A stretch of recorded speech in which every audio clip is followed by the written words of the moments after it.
Baik, assalamualaikum warahmatullahi wabarakatuh, kawan-kawan semua. Kita jumpa lagi ya. Dari pertemuan kemarin kita baru satu kali pertemuan. Nah, kita sambung hari ini pertemuan online ya. Waduh, sebentar ini kenapa kok nggak mau pointernya? Bentar, kok pointernya nggak mau. Oke. Nah, hari ini kita akan bahas terkait unsur, senyawa, dan campuran. Rekan-rekan, kalau misalkan kita belajar kimia, itu tadi nanti tidak lepas dari terminologi-terminologi ini ya. Apa itu unsur, apa itu senyawa, dan apa itu campuran. Penting nggak Pak untuk mengetahui hal ini? Penting sekali, karena pada penjelasan-penjelasan yang akan datang nanti kita akan banyak membahas terkait unsur, senyawa, dan campuran. Dan harapannya adalah ketika kita sudah mendengar kalimat unsur, ketika kita sudah mendengar kalimat senyawa dan campuran, maka kita sudah paham, oh ini loh yang namanya unsur, oh ini loh yang namanya senyawa, oh ini loh yang namanya campuran, dan kita dapat membedakan mana yang unsur, mana yang senyawa, mana yang campuran, ya. Oke. Oke, rekan-rekan, ini pertanyaan pertama sebelum kita masuk ke slide selanjutnya ya. Nah, kira-kira kalau misalkan kita lihat dari gambar ini ya. Nah, kalau misalkan kita perhatikan itu ada sirup marjan, kemudian ada hidrogen ya, kemudian ada air. Bedanya apa sih, Pak, kalau misalkan dalam perspektif kimia? Ya, tapi Pak itu sama-sama materi, benar. Ya, tapi dalam penyebutannya nanti akan berbeda. Ya, hidrogen itu disebut sebagai apa, air itu disebut sebagai apa, kemudian sirup marjan itu disebut sebagai apa. Penting untuk mengetahui hal ini karena karena ini ya, karena partikel karena yang namanya karena gini, segala sesuatu yang menempati ruang ya dan memiliki massa disebut sebagai materi. Yang kita lihat tadi seperti air, sirup marjan, hidrogen, kemudian dan lain-lain ya, itu merupakan materi. Ya, hanya saja ketika suatu materi ini berkelompok membentuk sesuatu, maka dia sudah bisa kita kategorikan. Dan tujuan dari mengkategorikan ini adalah untuk mempermudah dan mengidentifikasi atau mengkarakterisasi ya dari masing-masing penyusun dari materi itu sendiri. Oke, bisa dilihat di sini ya. Penyusun materi itu ada atom, kemudian ada molekul, dan terakhir adalah ion. Nah, ini kan kita bahas satu-satu nanti ya. Oke. Nah, jadi ingat ya, kalau yang namanya materi itu adalah segala sesuatu yang memiliki massa dan menempati ruang, ya. Mau itu solid, mau itu liquid, mau itu gas, mau itu plasma, maka segala sesuatunya merupakan suatu materi. Kalau solid berarti ikatan antar molekulnya kuat dan rapat. Kalau liquid ya berarti ikatan antar molekulnya tidak sekuat eh, benda solid ya. Kalau gas ya apalagi. Sedangkan kalau plasma itu biasanya terdiri dari ion. Nah, ini adalah materi ya. Lanjut. Nah, kalau kita lihat berdasarkan struktur dan sifatnya, maka materi ini dapat dikategorikan ya, dapat kita bagi dua, yaitu zat tunggal dan campuran ya. Zat tunggal itu boleh kita bilang sebagai zat murni, dan zat tunggal itu terbagi dua, yaitu unsur dan senyawa. Sedangkan zat yang tidak murni ya, artinya sudah bercampur, boleh bisa dibilang seperti itu, terbagi tiga, yaitu larutan, koloid, dan suspensi. Nah, dalam dunia farmasi nanti larutan, koloid, suspensi ini berperan besar ya dalam dunia obat-obatan. Karena nanti kita akan diminta untuk membuat larutan koloid, kita akan diminta untuk membuat larutan suspensi, yang mana tujuannya membuat larutan koloid dan larutan suspensi yang stabil ya. Nah, jadi sangat penting sekali. Nah, kemudian untuk jenisnya nanti baik itu campuran ya maupun zat tunggal. Oh, mohon maaf, maksud Bapak baik itu zat tunggal maupun campuran itu nanti ada yang homogen. Sedangkan campuran nanti ada yang heterogen. Apa itu Pak homogen dan heterogen? Akan kita bahas selanjutnya nanti ya. Oke, kita masuk pada zat tunggal dulu ya. Oke. Jadi yang dinamakan zat tunggal itu adalah unsur, dan ini contohnya ya. Ini contoh apa namanya zat tunggal. Contoh zat tunggal itu adalah unsur dan senyawa. Nah, rekan-rekan, meskipun unsur dan senyawa ini termasuk zat tunggal, tapi dua istilah ini memiliki pengertian yang sangat berbeda ya. Jadi walaupun sama-sama zat tunggal, tapi dua istilah ini memiliki pengertian yang berbeda. Diingat ya, tuh lihat zat tunggal ada unsur dan ada senyawa ya. Oke, tuh ya. Lanjut.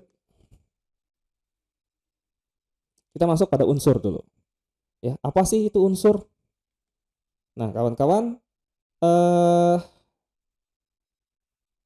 penyusun dari apa ya istilahnya itu, unsur tuh boleh dibilang atom ya bisa juga sih sebenarnya ya. Nah, jadi bisa dibilang unsur itu adalah bagian terkecil yang tidak bisa disederhanakan lagi.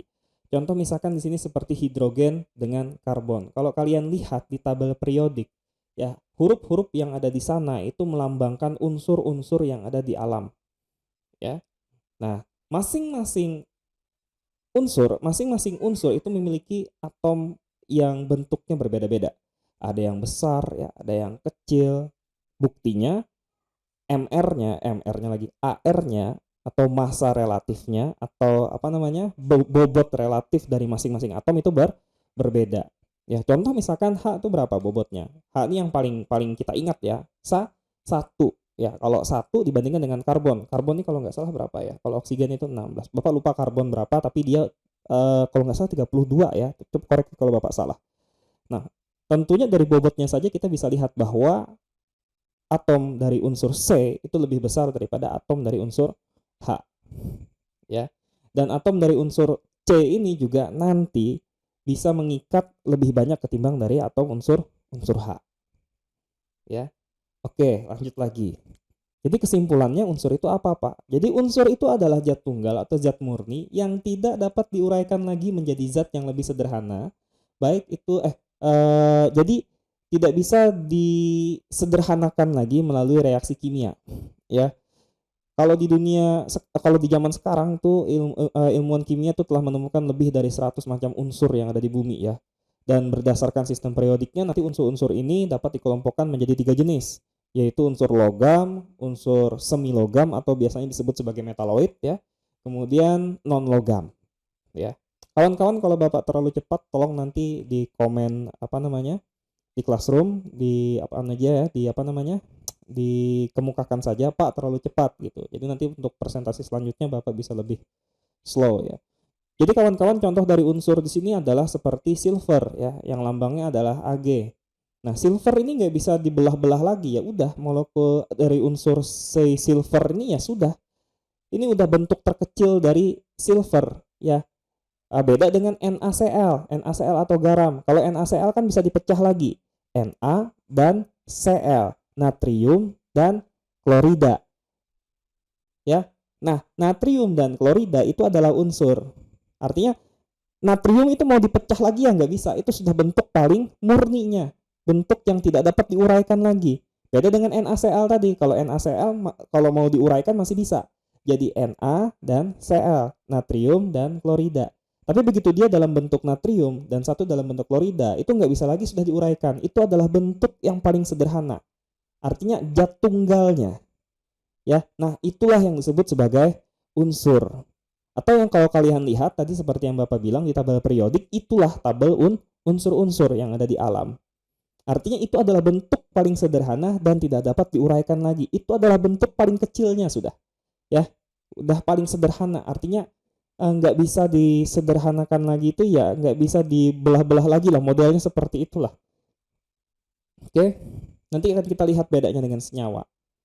Oke, tadi unsur terbagi dari 3 jenis ya, logam, semi logam dan non logam. Nah, kalau kita lihat di tabel periodik ya, nanti tuh ada yang warnanya berbeda. Contoh di sini kalian lihat ya, untuk yang logam, sebentar. Ini kita berbicara unsur logam dulu. Nah, ini unsur logam. Ya, kita lihat yang warnanya biru. Nah, yang warna biru ini unsur logam ya. Kalau unsur logam ini biasanya sifatnya khusus ya, biasanya sifatnya padat ya, berwarna putih, mengkilat atau biasanya keperakan atau kadang juga abu-abu atau kuning ya. Kemudian sama seperti unsur logam yang kita kenal, dia merupakan penghantar listrik yang baik. Titik didihnya itu atau titik lelehnya itu tinggi ya. Kemudian dapat dibentuk menjadi lempengan atau lembaran. Contoh unsur logam yang sering kita kenal seperti aluminium ya, lambangnya Al ya, kemudian barium lambangnya Ba, kemudian besi Fe, emas Au ya. kemudian kalium K, kalsium Ca, perak Ag, kromium Cr, magnesium Mg, mangan ya Mn, natrium ya Na, dan nikel. Nah, ini adalah unsur-unsur logam. Semua yang ada di nih apa namanya region-region yang warna biru ini adalah unsur yang sifatnya logam ya. Nah, kenapa dikelompokkan seperti ini, Pak? Karena masing-masing unsur tuh memiliki sifat yang berbeda-beda, sifat khusus tadi ya yang spesifik yang barusan Bapak jelaskan ya. Oke, ini adalah unsur logam.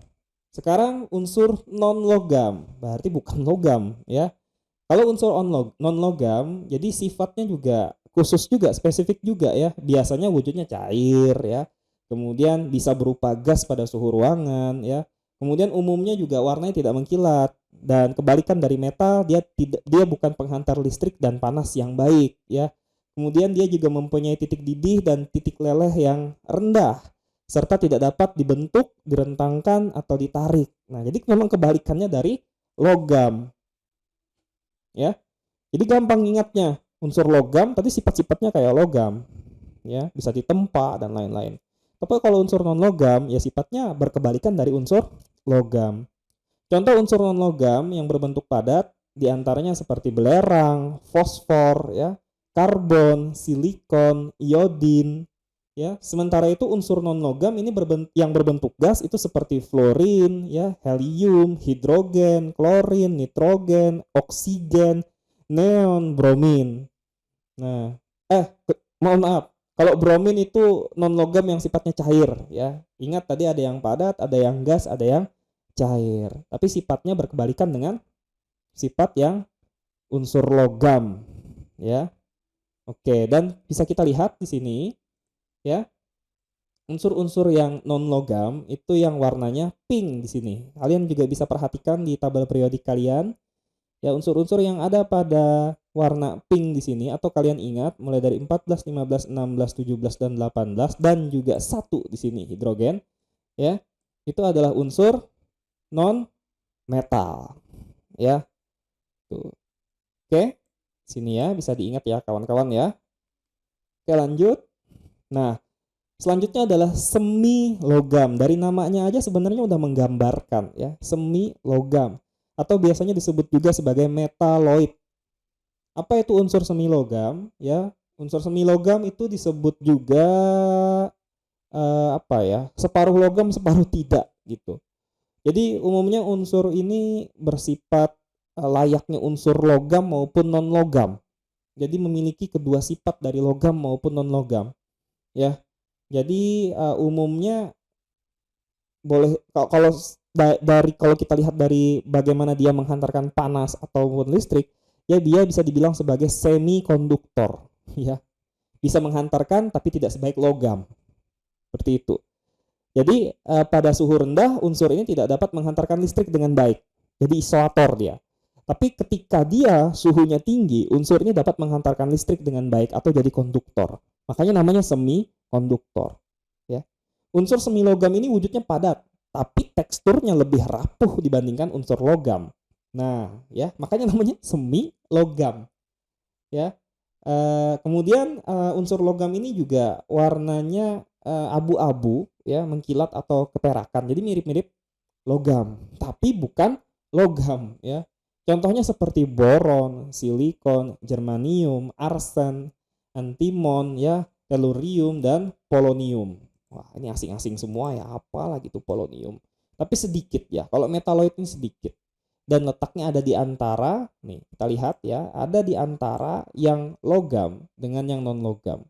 Mulai dari angka nomor 13, kemudian kalian tarik serong ke kanan bawah. Ya. Nah, ini adalah unsur-unsur metaloid. Oke, selesai ya. Kita membahas tentang unsur. Nah, sekarang kita membahas stage berikutnya, yaitu sama-sama masih di zat tunggal, yaitu senyawa. Ya. Nah, apa itu senyawa, kawan-kawan? Gampangnya senyawa itu adalah gabungan unsur seperti yang Bapak ceritakan tadi, NaCl. NaCl itu uyah atau garam ya. NaCl itu merupakan gabungan dari unsur Na dan unsur Cl, natrium dan klorida. Makanya namanya natrium klorida. Ya, bahasa kitanya garam. Oke, atau ini H2O, gabungan dari unsur hidrogen 2 buah dan 1 buah unsur oksigen. Ya. Kenapa dibilang senyawa, Pak? Karena masih kita belah, masih kita bisa sederhanakan, ya. Bisa nggak H2O disederhanakan? Kita pisah-pisah lagi unsurnya, molekulnya. Bisa nggak? Bisa, ya. Ini kalau misalkan kita putus rantainya, yang ini, ntar Bapak pointernya ada nggak? Nah, ini kita putus rantainya yang ini, ya. Bisa nggak diputus rantainya ikatan kimia? Bisa, ya. Nah, kalau misalkan kita mau sederhanakan, kita putus ikatan ini, maka akan tersisa unsur unsur hidrogen, ya, atom hidrogennya akan lepas. Oksigennya juga bisa kita pisah, sama. Artinya kalau unsur itu masih bisa kita copot-copot nih. Maaf. Kalau senyawa itu masih bisa kita copot-copot nih unsur-unsurnya. Sedangkan kalau misalkan dia adalah unsur, misalkan seperti hidrogen, ya apalagi yang mau dicopot. Orang dia bukan gabungan dari apapun ya, dia hidrogen ya hidrogen gitu. Tapi kalau senyawa adalah gabungan dari unsur-unsur. Mudah dipahami ya. Jadi intinya gabungan dua unsur atau lebih melalui reaksi kimia itu disebut sebagai senyawa. Oleh karena itu, senyawa juga dapat diartikan sebagai suatu zat tunggal ya yang dapat diuraikan menjadi zat-zat lain yang lebih sederhana melalui reaksi kimia. Contohnya ini tadi, air atau H2O. Oke? Gampang ya? Ya, kalau misalkan kita lihat air merupakan gabungan dari unsur hidrogen dan oksigen. Rumus kimianya adalah H2O. 2H-nya bisa kalian lihat di situ ya. Kemudian O-nya 1. Nah, kawan-kawan, melalui reaksi kimia air dapat diuraikan kembali menjadi hidrogen dan oksigen. Ya. Meskipun sebenarnya pada tekanan atmosfer, hidrogen dan oksigen itu sama-sama berwujud gas, tapi saat mereka bersatu dan saling mengikat, wujudnya berubah menjadi cair. Nah, ini ajaib kan? Nah, gimana Pak caranya Pak? Dengan reaksi kimia kemudian kita bisa memutus atau memisahkan antara hidrogen dengan oksigen. Bisa, ya gampang banget. Ingat, kalau oksigen dengan hidrogen mereka ketemu, asal hidrogennya 2, oksigennya 1, maka berubah jadi cair. Apa yang terjadi kalau kita panaskan? Menguap. Dan ketika dia menguap, ya, ada unsur-unsur yang lepas. Ada yang hidrogennya lepas, ya apalagi hidrogen. Hidrogen itu adalah senyawa yang paling mudah dilepas, tuh hidrogen. Ya. Oke, itu salah satu contohnya. Oke. Nah, senyawa pun terbagi menjadi 2. Ada yang namanya senyawa anorganik dan ada yang namanya senyawa organik. Namanya aja udah anorganik, berarti bukan organik. Ya, contohnya misalkan kita lihat ya pada gambar yang ada di sebelah kanan, itu ada garam dapur, ada gula, ada etanol, ada kuarsa, ada karbon dioksida. Apa sih bedanya Pak antara inorganik dengan organik? Tentunya rekan-rekan yang ada di dunia kimia nanti akan sering ya. Apalagi kita punya mata kuliah lanjutan dari kimia dasar itu namanya kimia organik. Nah, organik itu apa sih?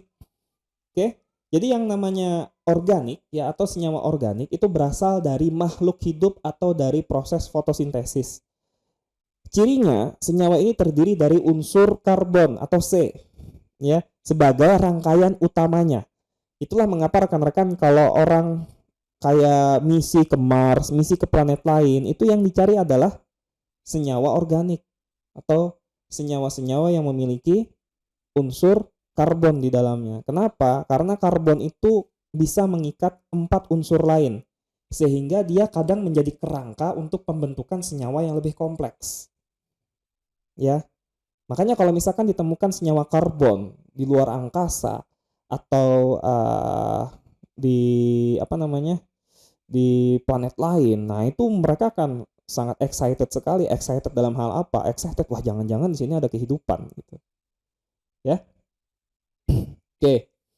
Jadi sifat senyawa organik itu yang pertama tidak mudah larut dalam air. Ingat, sifat senyawa organik itu tidak mudah larut dalam air.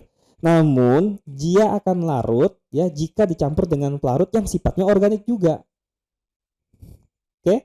Ingat, senyawa organik tidak mudah larut dalam air, namun jika dia dicampurkan atau dilarutkan dalam senyawa yang sifatnya organik juga, maka dia akan mudah larut. Karena yang namanya sifat kimia, ya, itu ada istilah like dissolve like.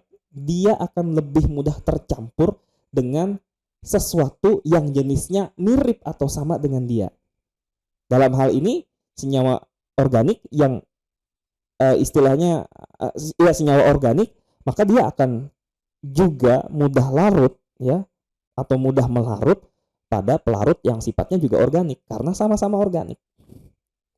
Selain itu, kemudian akibat unsur pembentuknya yang berupa karbon, senyawa organik cenderung akan mudah terbakar.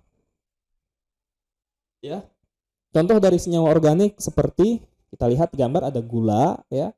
Kemudian ada alkohol, kemudian ada urea, ya. Nah, ini adalah contoh-contoh dari senyawa organik yang kalau kita lihat susunannya seperti gula, C12H22O11. Ya, kalau alkohol itu C2H2OH. Salah. C2 enggak mungkin H2 ya, C2H5OH. Kalau urea itu COOHN2-2. Nah, lihat ada C-nya. Ya, ada karbonnya. Itu ciri dari senyawa organik. Sementara itu, kalau senyawa anorganik itu berasal dari sumber daya mineral yang terdapat di bumi, itu kata kuncinya. Kalau tadi senyawa organik itu dari makhluk hidup. Ya, tapi kalau senyawa anorganik itu berasal dari mineral yang terdapat di bumi, ya. Senyawa ini memiliki sifat seperti titik didih atau titik leleh yang relatif tinggi dibandingkan dengan senyawa organik, ya. Kemudian senyawa organik juga memiliki sifat mudah larut dalam air. Nah, kebalikannya tadi. Kebalikannya juga dia tidak mudah terbakar. Contohnya apa, Pak, senyawa anorganik? Pertama adalah air, ya. H2 anorganik ya. Semoga Bapak nggak salah sebut. Anorganik. Contoh misalkan seperti air H2O, ada C-nya nggak? Nggak ada, ya. Kemudian dia bukan berasal dari makhluk hidup, dia mineral, ya. Kemudian bukan mineral sih H2O, salah ya, ngawur Bapak. Oke, yang kedua adalah garam. Ya, garam nih bisa mineral ya. Garam, NaCl. Pak, ada Cl-nya, Pak. Ada C-nya, Pak. Ya, itu bukan C, itu Cl ya. Bukan C tapi Cl.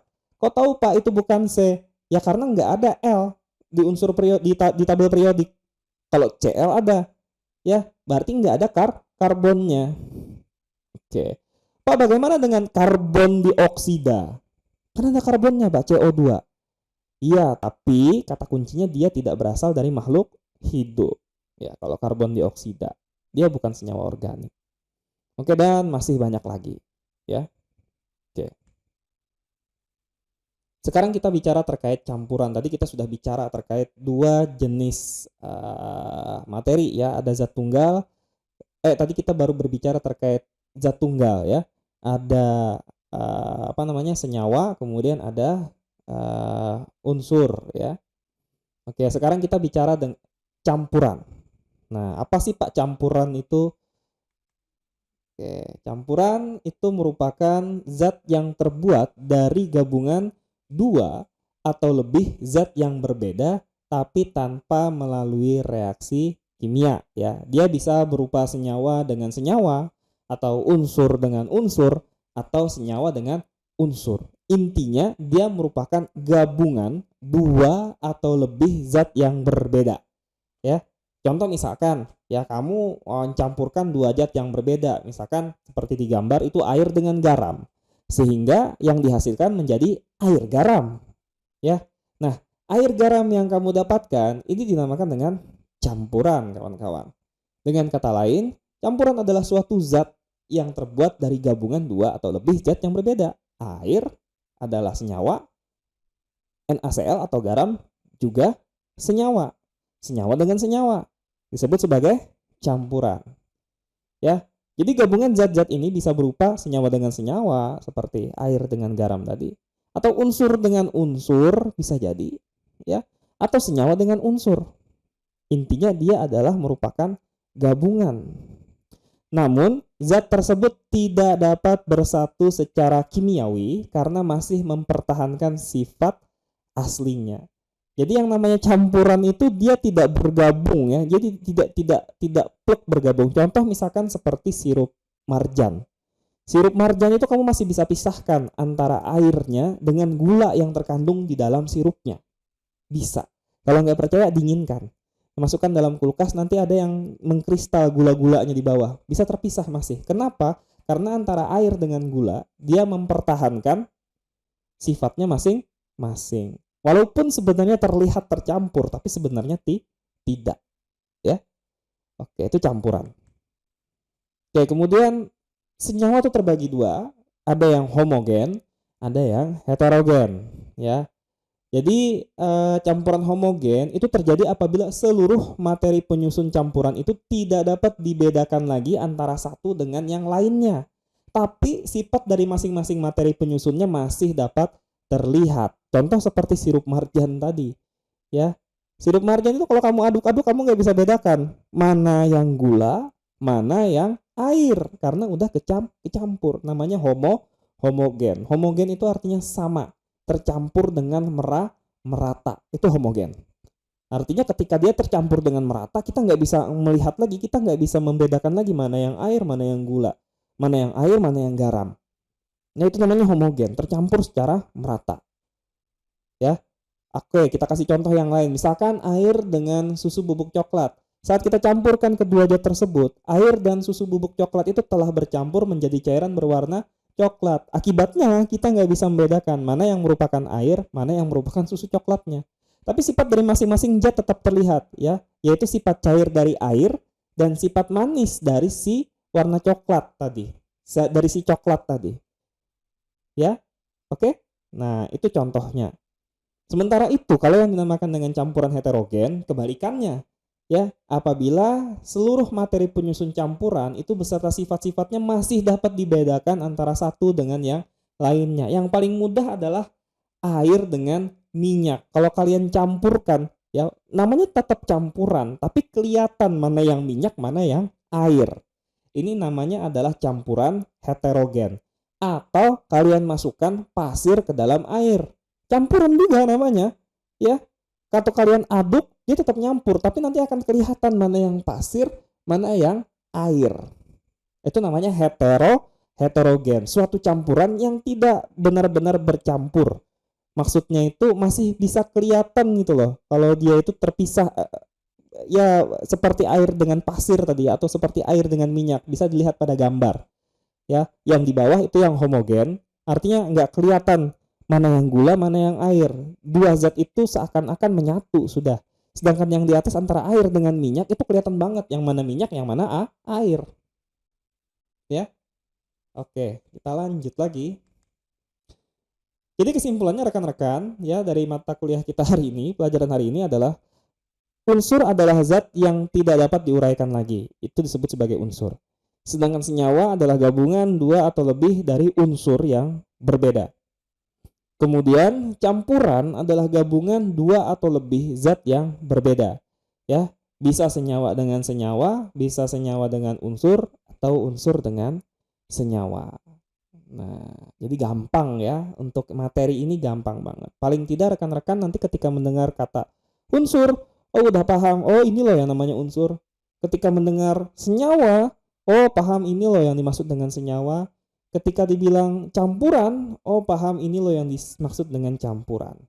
Ketika mendengar kata homogen, oh larutkan secara homogen. Nah, berarti ngerti, berarti harus dilarutkan sampai dia benar-benar larut atau menyatu. Ya. Kalau heterogen, oh berarti dua larutan, dua campuran yang dia itu ketika dicampurkan masih kelihatan mana si A, mana si B. Contoh seperti air dan minyak. Kalau dicampur tetap kelihatan mana yang air, mana yang minyak. Ya. Oke, kawan-kawan, itu saja dari Bapak, ya. Silahkan kalau ada yang ingin bertanya nanti di posting di Classroom, ya. Boleh bikin post sendiri, nggak jadi masalah, ya, atau di komentar biar bisa Bapak jawab dan bisa dilihat sama-sama oleh rekan-rekan yang lain. Baik, itu saja dari Bapak. Nanti kita akan masuk lagi pada materi selanjutnya. Kita akan masuk pada pengenalan konsentrasi. Karena di kimia, terutama di farmasi ya, kita tidak akan lepas dari yang namanya konsentrasi atau kadar. Jadi kita akan mengenal satuan-satuan kadar itu nanti apa aja.